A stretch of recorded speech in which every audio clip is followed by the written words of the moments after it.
ഗസയിലും സിറിയയിലും Israel അതിക്രമം തുടരുകയാണ്. ഇതിനെതിരെ രൂക്ഷ പ്രതികരണവുമായി എത്തിയിരിക്കുകയാണ് യമൻ. അറബ് രാജ്യങ്ങൾക്കെതിരെയാണ് യമൻ്റെ വിമർശനം. ഇസ്രായേൽ ആക്രമണം തുടരുമ്പോഴും അറബ് രാജ്യങ്ങൾ മൗനം പാലിക്കുകയാണെന്ന് യമൻ വിമർശിച്ചു.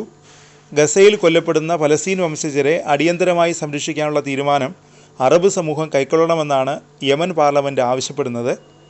ഇസ്രായേലിന് യുദ്ധക്കുറ്റങ്ങളുടെ പേരിൽ ആവശ്യമായ ശിക്ഷ നൽകണമെന്നും യമൻ ആവശ്യപ്പെടുന്നു. ഗസയെ പിന്തുണയ്ക്കുന്നവരെ തീവ്രവാദികളായി പ്രഖ്യാപിക്കണമെന്ന് ഇസ്രായേൽ വിദേശകാര്യമന്ത്രി ദിദിയോൻ സാറ പറഞ്ഞിരുന്നു. ഇതിനെയും യമൻ വിമർശിച്ചു. ഗസയെ പിന്തുണയ്ക്കുന്നവരല്ല യഥാർത്ഥ തീവ്രവാദികൾ. മറ്റൊരു രാജ്യത്തേക്ക് അധിനിവേശം നടത്തി സ്ത്രീകളെയും കുട്ടികളെയും മുതിർന്നവരെയും ഉപദ്രവിക്കുന്നവരാണ് കുറ്റവാളികളെന്നും യമൻ കുറ്റപ്പെടുത്തി. കൂടാതെ വിദേശ ശക്തികൾ യമന് നേരെ നടത്തുന്ന ആക്രമണങ്ങളിൽ രാജ്യം ഐക്യത്തോടെ നിൽക്കണം. ലഭ്യമായ എല്ലാ മാർഗങ്ങളിലൂടെയും സുരക്ഷയും പരമാധികാരവും ഉറപ്പുവരുത്തണമെന്നും അതിന് രാജ്യത്തിന് അവകാശമുണ്ടെന്നും യമൻ വ്യക്തമാക്കി. കരയിലൂടെയും വെള്ളത്തിലൂടെയും വരുന്ന വിദേശ ആക്രമണങ്ങളെ നേരിടുന്നത് തുടരുമെന്നും യമൻ അറിയിച്ചു. യമനിൽ നടന്നുകൊണ്ടിരിക്കുന്ന അമേരിക്കൻ, ബ്രിട്ടീഷ്, ഇസ്രായേൽ ആക്രമണങ്ങളെയും യമൻ പാർലമെൻറ്റ് അപലപിച്ചു. ഇത്തരം ആക്രമണങ്ങൾ അന്താരാഷ്ട്ര നിയമങ്ങളുടെയും UN സുരക്ഷാ കൗൺസിൽ പ്രമേയങ്ങളുടെയും ലംഘനമാണ്. നിലവിലെ ആക്രമണങ്ങൾ ആഗോള സമാധാനത്തിനും സുരക്ഷയ്ക്കും ഭീഷണിയാണെന്നും യമൻ ആരോപിക്കുന്നു.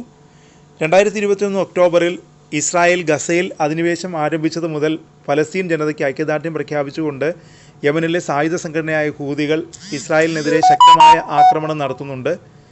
ചെങ്കടലിലെയും ഏദൻ കടലിടുക്കിലെയും ഇസ്രായേൽ ബന്ധമുള്ള കപ്പലുകൾ ഹൂതികൾ ആക്രമിച്ചിരുന്നു. ഇപ്പോഴും ആക്രമണം തുടരുകയാണ്. ഭീഷണി വർദ്ധിച്ചതോടെ US-ഉം ബ്രിട്ടനും ഹൂതി കേന്ദ്രങ്ങൾക്ക് നേരെ ആക്രമണം നടത്തിയിരുന്നു.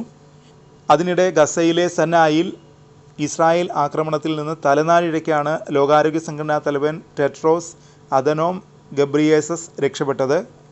തലസ്ഥാനമായ സൻആയിയിലെ അന്താരാഷ്ട്ര വിമാനത്താവളത്തിലാണ് സംഭവം. ടെഡ്രോസിന് പുറമെ ഏതാനും WHO ഉദ്യോഗസ്ഥരും സ്ഥലത്തുണ്ടായിരുന്നു. ഇവരെല്ലാം ആക്രമണത്തിൽ നിന്ന് രക്ഷപ്പെട്ടതായാണ് വിവരം. കഴിഞ്ഞ ദിവസം WHO സംഘം യമനിലെ ഔദ്യോഗിക സന്ദർശനം കഴിഞ്ഞ് മടങ്ങുന്നതിനിടെയായിരുന്നു ഇസ്രായേൽ ആക്രമണം നടന്നത്. ടെഡ്രോസും കൂടെയുണ്ടായിരുന്നവരും വിമാനം കയറാൻ നിൽക്കുമ്പോൾ വിമാനത്താവളത്തിൽ ഇസ്രായേൽ ബോംബ് വീഴുകയായിരുന്നു. സംഭവത്തിൽ ഇവർ പുറപ്പെടാൻ നിന്ന വിമാനത്തിലെ ജീവനക്കാരന് പരിക്കേറ്റു.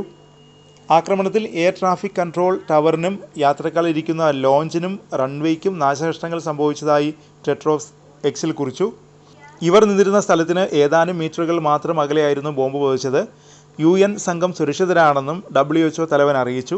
UN ഹ്യൂമാനിറ്റേറിയൻ എയർ സർവീസസിൻ്റെ ഭാഗമായിരുന്ന ഒരാൾക്കും പരിക്കേറ്റതായി പിന്നീട് UN വക്താവ് സ്റ്റെഫാനി ടെംബ്ലായ് സ്ഥിരീകരിച്ചു.